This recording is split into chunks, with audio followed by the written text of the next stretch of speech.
Hi guys, and welcome to this other video. I hope you guys are doing great. Uh, so today in this video we are going to talk about we are going to continue with our series of video on FortiGate VLANs and VDOMs. So in the previous video where we began with this activity or this series of video where we discuss about the VDOMs. So we explain some key concepts of VDOMs, some use cases.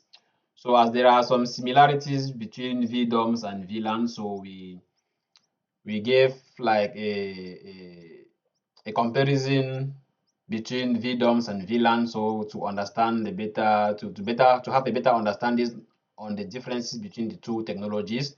So we'll later show the primary characteristics of VDOMs and the prerequisites. So we also started with these labs on the VLANs. So the initial video one was to talk about VLANs, was to talk about VDOMs.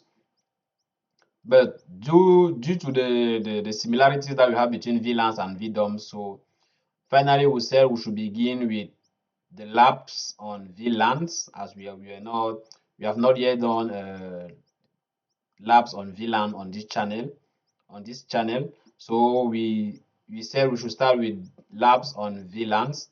Then after we complete the two labs on VLAN, then we'll jump on the labs or activities on VDOM. So we have these four activities that are actually on hold, waiting for us to complete with the labs on VLANs. Then we can jump on the VDOM, so that when during the VDOMs activity, we will have a better understanding of the differences between VLAN and VDOMs. So we already did the lab one. So in the other video, we did the lab one where we set up this infrastructure. We set up this lab for VLAN with the 4 VLANs and switches, Cisco switches, with every configuration with the inter-VLAN communication.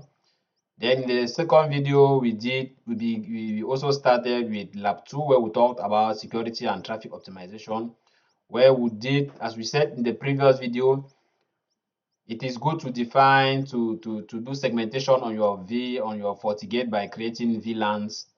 That's a good point, but it is also interesting or important to ensure that security and traffic is being optimized on your different VLANs, and the resources such as bandwidth are also shared equally, or not equally but efficiently on the VLAN. So in that other video we'll talk about security.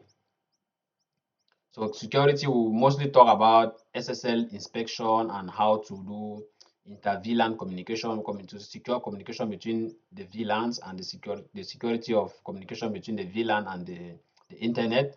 So we'll talk about the services, that the best practices concerning the services that you need to open on your FortiGate device if you are allowing some services, and also the SSL inspection method that should be used if you want to go to the internet, and vice versa. And we'll also talk about access restriction, where we'll show a little bit of what is offered by VLAN when it comes to access restriction. So there is not that much restriction that can be done with VLANs. So we saw what we were able to do. So next, what we did was traffic optimization, where we talk about QoS and traffic shepherds. We'll show shared traffic shepherd and per IP traffic shepherd, and we did some tests to show how you can optimize your bandwidth, how you can share your bandwidth depending on the traffic that goes on a particular VLAN, and how you can define the traffic shepherd to make sure that a specific VLAN is being prioritized. Although bandwidth is muchly needed for a specific VLAN, but you also need to know which of the VLAN has the highest priority. So you need to make sure those settings are well performed. So we did that in the previous video. You have the links of these videos, of these previous videos, in the description of this one. So today in this video we are going to jump on this third section here, which is vLAN with SD-WAN. So the purpose here is to show that if in your company or on your infra you have like two ISP that actually been connected to your FortiGate firewall, you can decide, for example, which of the VLANs will be getting the internet access through a specific or a chosen ISP, and the other ISP will save maybe the other VLANs that don't have high priority. So this is the diagram that we have been using so far. So today in this video we are going to use so today in this video I've added a second ISP to my design. So here I have two FortiGate, or I have a FortiGate device. I have two ISP. One is Bell and the other one is Rogers. So we already did a couple of videos on SD-WAN, right? So in this video we are not going to go in details as we did in those other videos. So today we are going to show directly what can be done if you have VLAN, if you are implementing VLAN and you also have like SD-WAN on your FortiGate device. So what we are going to do here is that we are going to connect to our FortiGate device. The idea here is to make sure that VLAN 10 and VLAN 20 will be using the Bell ISP, while the server and the telephony the VoIP will be using the Roger ISP. So this is going to be their primary. So the idea is to say Bell is going to be the primary ISP that will be used by employee and visitors, while Rogers is going to be the primary that will be used by these other two. But each of the ISP is going to work like a backup for each of the VLAN. So let's jump directly on FortiGate device and perform these settings.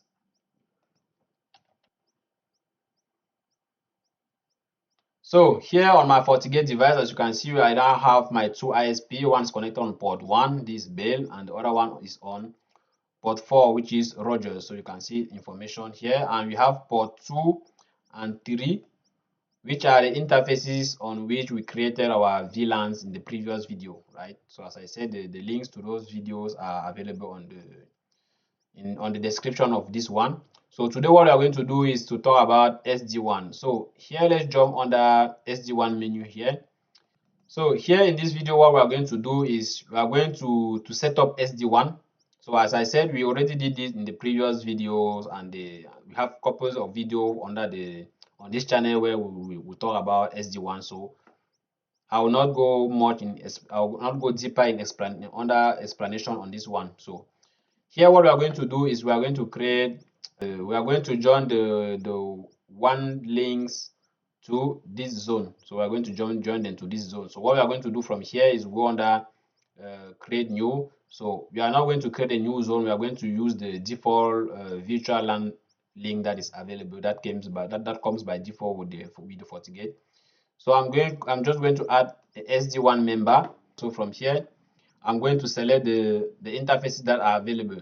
So as you can see from here, I have the ISP Rogers, but I don't have the ISP Bell. So the port 1 is not available here. This is probably because I still have previous configuration that are being bound or still linked to that SD-WAN member. So you cannot add an SD-WAN member here if there are some settings or some previous configurations that are actually still bound on it. So what we are going to do, for example, here we're going under policy and object, firewall policies. So I know from here I'll probably have here outgoing interface here was on port 1. So in the previous video where we did this, to have it here, so that's why we are not able to add this interface. So what we are going to do from here is we are going to delete all the firewall policies that we have here. So either you are deleting the firewall policies, or you simply enable them, or you simply edit them, and from here you just choose or change the outgoing interface. So for my case, I don't need the firewall policies, so I'm going to delete all of them. Okay, so that's done. Also here under SD-WAN member, static route. So also from here you need to remove the static route, because as for now, if you are going with SD-WAN, you are making sure that everything is now being linked to the SD-WAN settings. So here I'm also going to delete this. So remove. So here I'll go back under SD-WAN. Then from here what I'm going to do is I'm going to go with SD-WAN member. Yes, from here under interfaces. Okay, so from here you see now I have all the interfaces, both the physical interfaces, port 1, port 2, port 3, port 4, or also the VLAN interfaces. As you can see, I have employee, visitor, server, and VoIP. So this means you can also create like SD-WAN rules based on the VLAN interfaces. So that can be another lab that we can do. But for now, let's go with the physical interfaces. So let's say, for example, here we are going with ISP port 1. So we are binding it on the SD-WAN zone, this default zone. We are not creating a new one. So all looks good. Go okay. Then I create the second interface. So this is going to be the second ISP. Okay. So under our SD-WAN zone, we have the two ISP with their default gateway and so on. So what we are going to do next is to create like SD-WAN rules. So the SD-WAN rules are the rules that are going to steer traffic. That are the rules that are going to say, okay, the users from employee are going to go to the internet through the Bell ISP or through the Roger ISP. So as we discussed in the previous video and in the videos in the SD-WAN, we explained a lot of concepts related to SD-WAN. So as I said, we are not going to go in details in this other video concerning SD-WAN settings. So normally before you create SD-WAN rules, you should first go under performance SLAs from here. This is where you need to create or you modify the existing performance SLAs that are available. So the SLAs here are going to check for each of the ISP. This will check, for example, if I go with default DNS. So this is the default DNS for the FortiGate, so the FortiGate servers. So let's say, for example, if I edit this performance SLA, then from here I will say the participant will be all the SD-WAN members. So I'm not, as I said, I'm not going in details on this. If you want to get more information about what is being said here, I have, as I said, I have previous videos on SD-WAN that we did. So you just check on the channel and you will see the SD-WAN videos. So let's say we are putting the SD-WAN members to be the participant on this SLA rule, SLA performance object. So I'll hit OK. So let's say we are going to check for each of the ISP, we are going to check the packet loss, latency, and jitter for accessing these servers. So we can do this on the default DNS object. We can also do it for this Google one also. Let's just hit it like this. Same thing here for Office. So this is just performance SLAs. Means that your ISP is going to provide the information. As you can see, for example, here for Google, you already see what the packet loss for each of the ISP, what is the latency for each of them, and the jitter for each of them. So when you have this information, then you can go here under SD-WAN rule and create the SD-WAN rule. So from here, you can either, as I said, you can either use the existing performance SLAs that are available, or you can create new ones.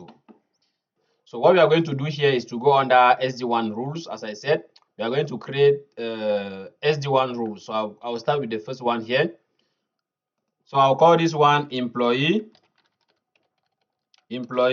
to internet, right?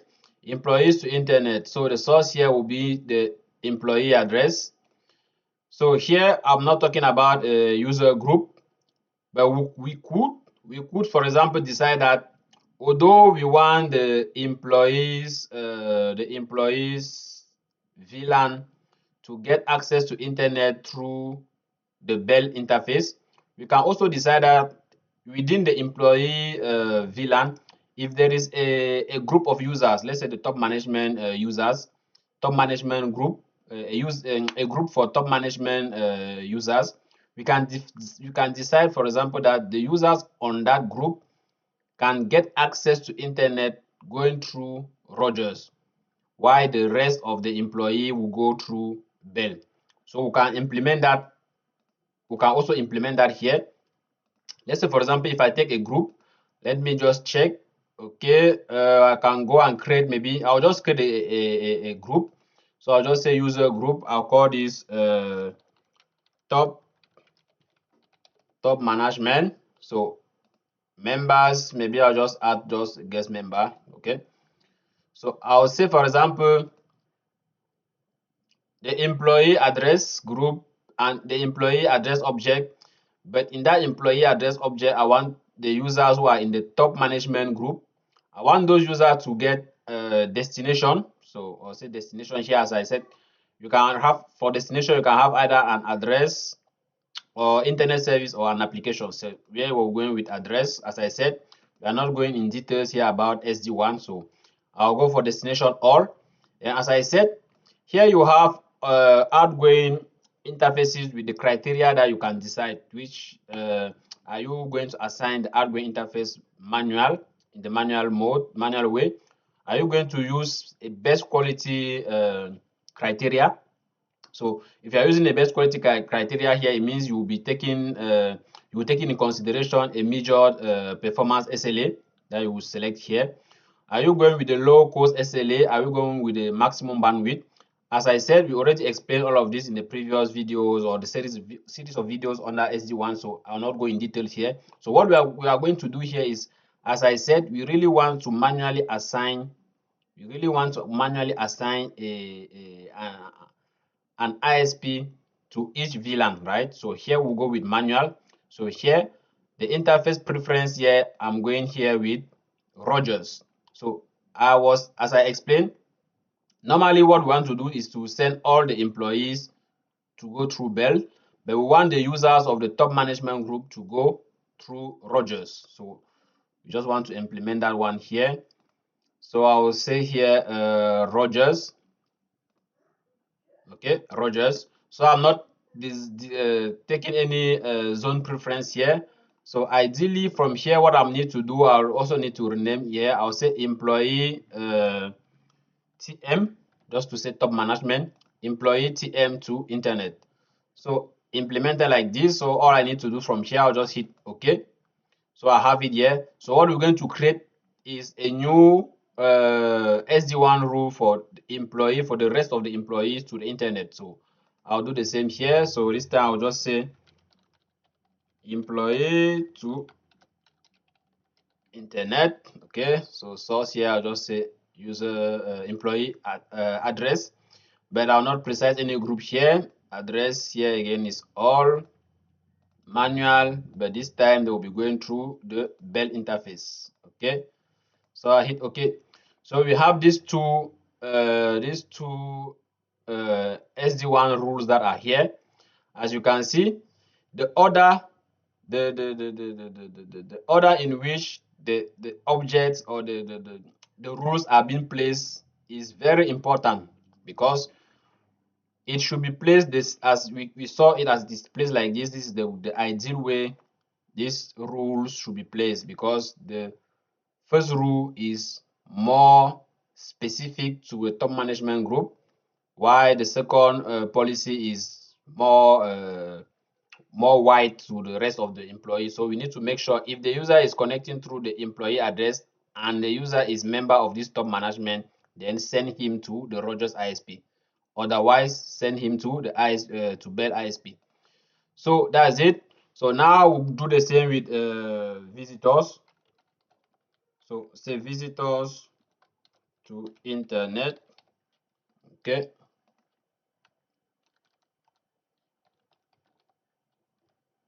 Okay, visitors to internet. So we're going with the visitor address, destination. We'll just go all. Okay. Manual Bell. Okay. Close. Right. So we have the visitor here. So we will do the same now with these other two ISP here. We are sending them to Rogers. So here yeah, so edit servers to internet, server all manual Rogers. Then the last one, this is VoIP to internet internet. Okay. The visitors all manual going through Rogers. Okay, apply. Then here we'll go with, oh, okay, yeah, we are good. Okay, so we are good so far.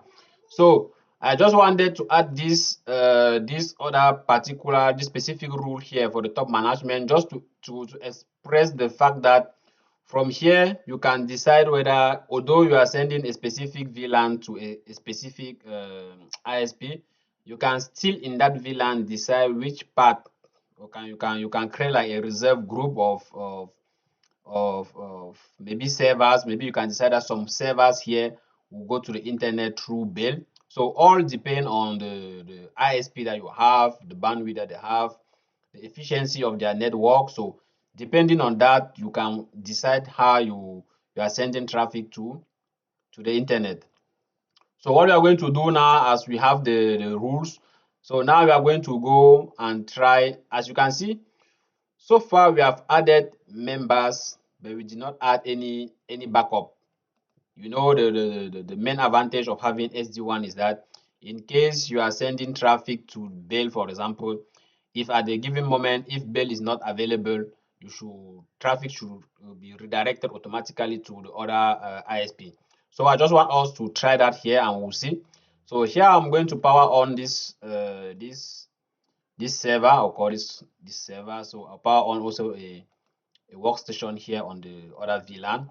So same thing here. I'm going to power. Let's say I'm just powering on. I'm powering on one workstation per VLAN. Okay. So also remember that here we did not.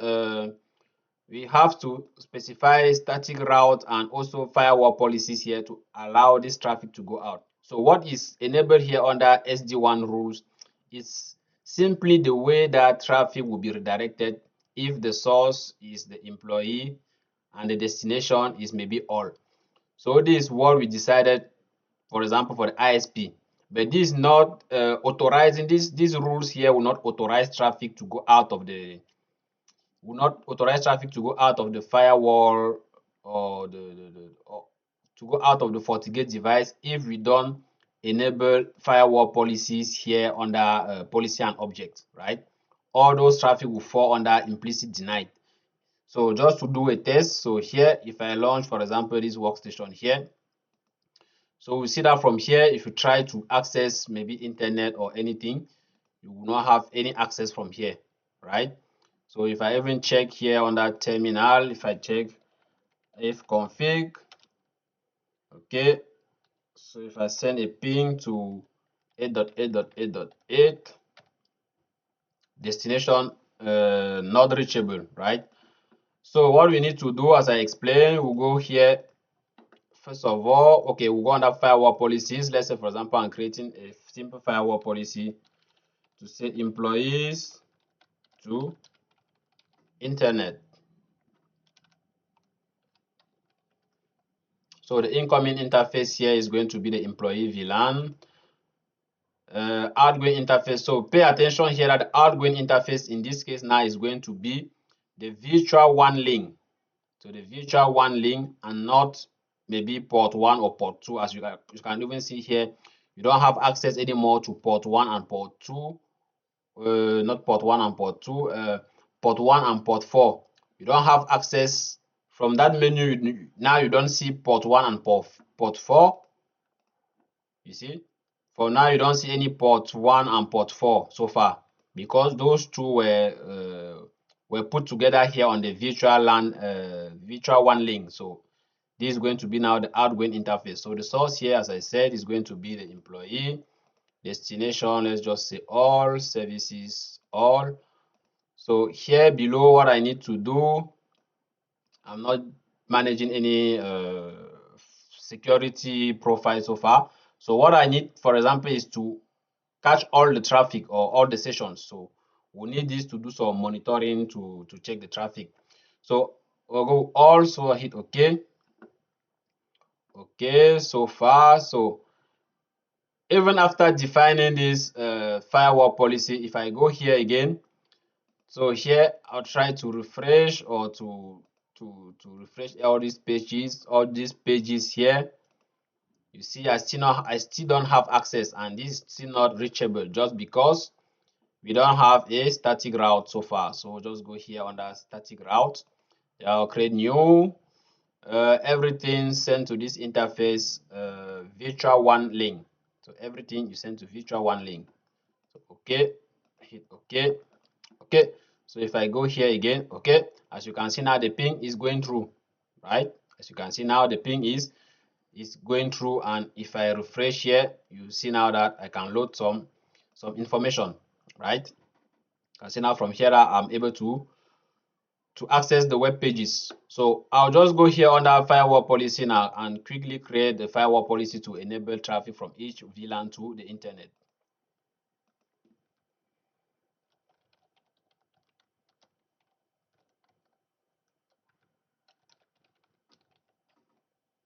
Visitors to internet, visitors, outgoing virtual WAN, source, visitor address, destination, all, services, all. Then here below, all session, okay.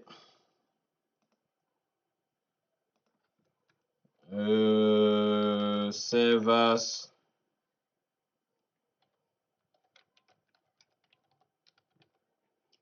to internet, servers, virtual WAN, source server, destination, all, services, all. Okay, so below all session, okay. And now we'll go with the last one, voice over IP.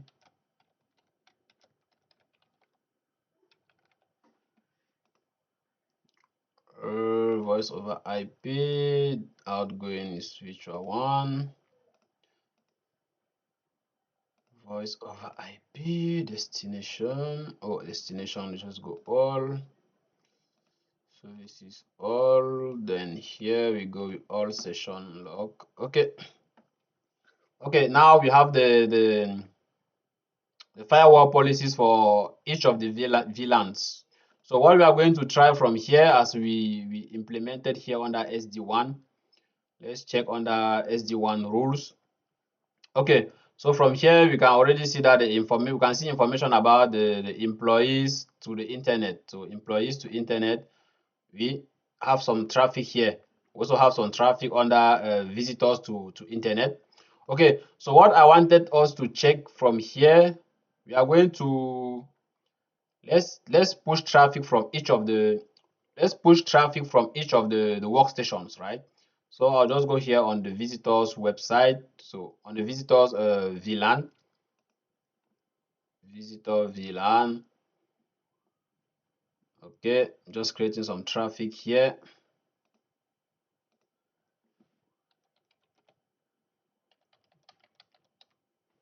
Okay, now I'll go on the server VLAN here. So also hit fconfig. So this is the server VLAN 30.100. So I also send a ping here. So I'll hit enter. Okay. Okay, so we'll have internet here as well. Then here I'm going to check also the information here just to create some traffic, right? Then here we'll also go with the PC, the voice over IP.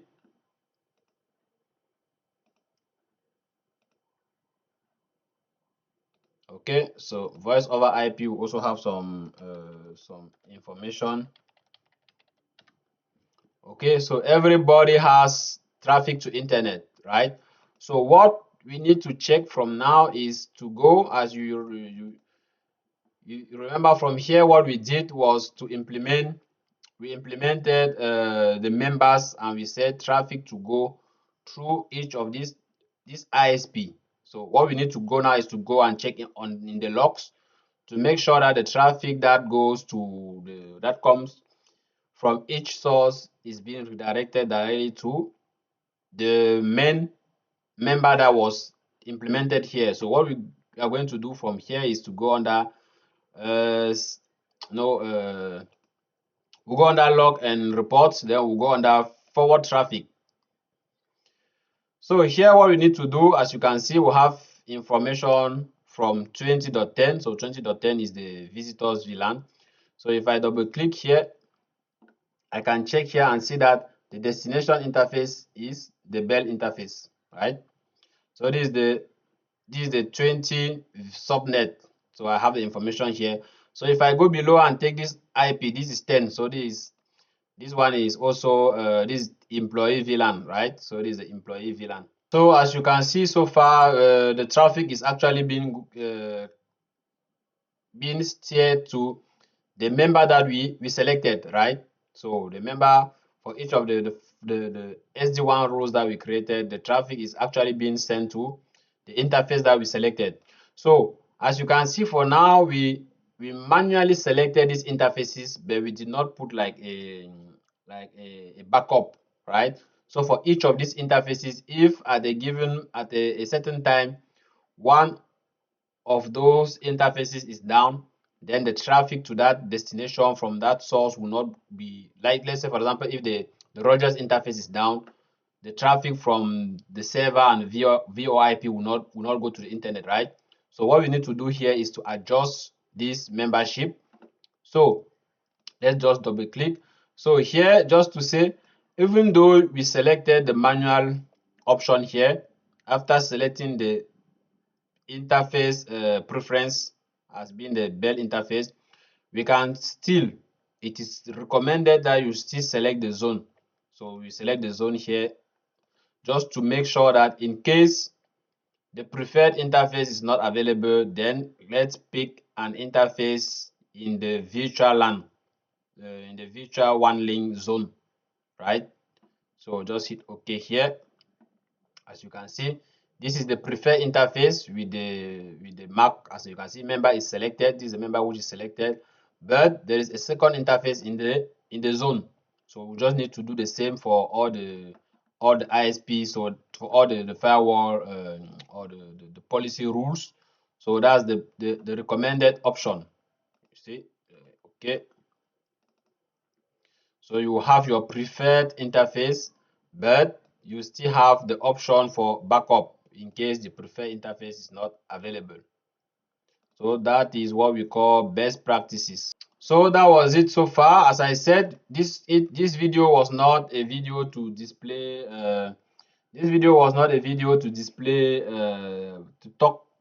to go in deep or to go more in details regarding the SD-WAN rules. So this video is just to show how we can we can schedule or configure VLAN and SD-WAN, how we can decide which VLAN can take which interface to go to the internet, for example, as we saw earlier. So videos about SD-WAN, we did a lot of video about SD-WAN, so those videos are in the channel. And so if you need to see the videos, just check in the channel, the videos on the list of the videos on the channel, then we'll see that video here. So this is going to be the last video on this VLAN activities. So we've done so far lab 1, and now we've completed with lab 2. So in the next or the upcoming videos, we are going to jump directly on the activities on the VDOMs, where we are going to implement these 4 activities. So guys, stay tuned, and if you have any comment, any thought, if you need any guidance, or you encounter any issue and you require a help, just let me know in the comment section. If you saw previous video and you need like some setup or maybe previous installation packages, maybe for any other video that you saw previously on the channel, just let me know in the comment section, then I can share you some documentation, or I can share some setup with you so that you can implement it on your personal lab. So guys, stay tuned. Let's meet in the next video to talk about VDOMs.